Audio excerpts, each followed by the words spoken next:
Hello එන්නේ නැද්ද? මම මේ ලුණු කපනවා. අර දානේ මං වාට කිව්වේ. ඉතින් අඬන්නේ මොකද? අඬනව නෙවෙයි. මේ ලුණු කපද්දි කඳුළු එනවනේ. ඉතින් ඔය ලුණු වතුර යට තියාගෙන කැපුවනම් ඉවරයි. එතකොට කඳුළු එන්නේ නැහැනේ. thank you Priya. අනේ එහෙම කරන්න. මං ටක් ගාලා මේ ටික කපලා දාලා එන්නම් ඈ. thank you. හරි.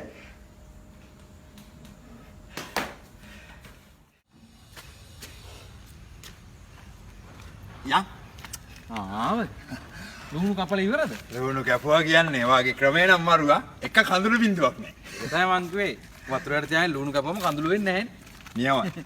හැබැයි පොඩි අවුලක් තියෙනවා. මොකද්ද? සැරේ වතුර උඩට එන්න බෑ හුස්ම ගන්න.